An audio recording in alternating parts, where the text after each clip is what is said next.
شاید یوسف کی خبر لینے صبح پھر آئے ہوں گے اور قافلے والوں کا پیچھا کر کے یوسف پر اپنا حق بتا رہے ہوں گے۔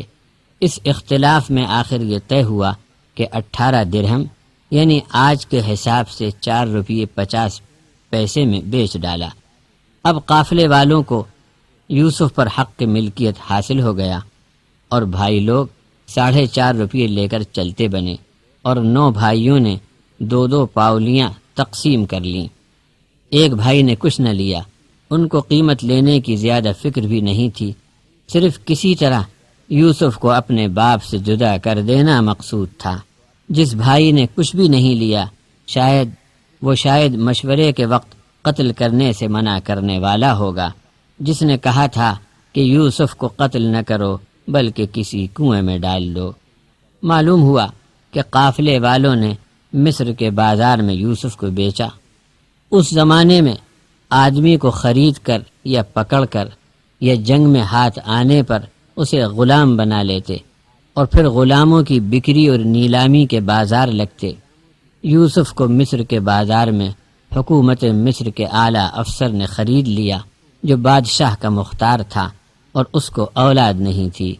اس طرح حضرت یوسف علیہ السلام کنویں میں سے نکالے جانے پر حکمت الہی کے تحت مصری حاکم کے دربار میں پہنچا دیے گئے اور حکومت و سلطنت کے ماحول میں ایک بڑے راج محل میں خاندان کے ایک ممبر کی حیثیت سے ان کے پلنے اور رہنے کا بندوبست ہو گیا۔ دروازہ جو کھلا تو بیگم عزیز نے شوہر کو دروازے پر کھڑا پایا۔ بس کیا تھا، عشق کا سارا نشہ اتر گیا۔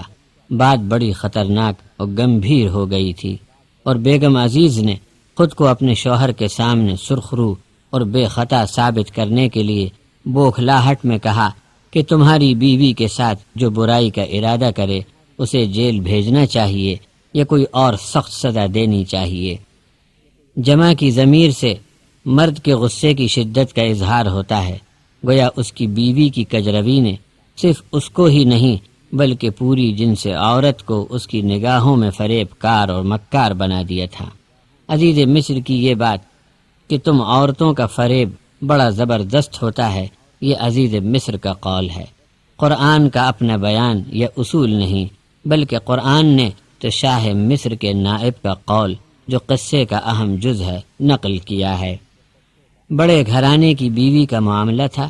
گھر میں رفع دفع کرنے کے لیے راج محل میں ہی بڑے بوڑھوں نے بیچ بچاؤ میں یوسف علیہ السلام کو سمجھایا کہ اب جانے دو، جو کچھ تہمت تم پر لگی اس میں تم بے قصور ہو، اور عورت سے کہا گیا کہ معافی مانگ کر بات ختم کر دی جائے۔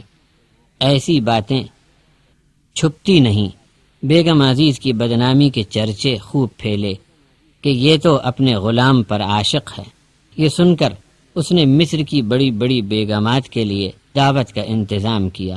عین کھانے کے موقع پر بھری مجلس میں جبکہ گدے تکیوں پر مہمان عورتیں چھری کانٹوں سے کھانے میں مصروف تھیں، حضرت یوسف علیہ السلام کو حکم دیا کہ ذرا ان کے سامنے سے گزر جاؤ۔ جیسے ہی یوسف علیہ السلام ان کے سامنے سے نظریں نیچی کیے ہوئے گزرے، ان بیگمات نے مارے حیرت کے اپنے ہاتھ زخمی کر لیے۔ معلوم ہوا کہ مصری تمدن میں آج سے ہزاروں سال پہلے کھانے میں چھری کانٹوں کا رواج ہوگا۔ اب تک صرف بیگم عزیز ہی عاشق تھی، لیکن اب تو بڑے گھر کی بیگمات بھی حضرت یوسف کے پیچھے پڑ گئیں۔ اس لیے یوسف علیہ السلام نے دعا کی کہ کہیں ان کے فریب میں آ گیا تو نادانی کا کام کر بیٹھوں گا، یہاں سے چھٹکارا ملے تو جیل خانے میں زیادہ عافیت ہوگی کہ گناہ سے تو بچ جاؤں گا۔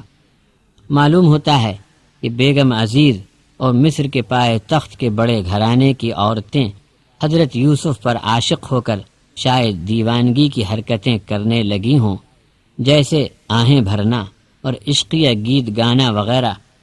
تب حاکم لوگوں کو یہ سوجھا ہو کہ بڑی بڑی بیگمات کو بدنامی سے بچانے اور یوسف علیہ السلام کو ان کی نگاہ سے ہٹا کر قید میں ڈال دینا ہی اس مصیبت کا علاج ہے۔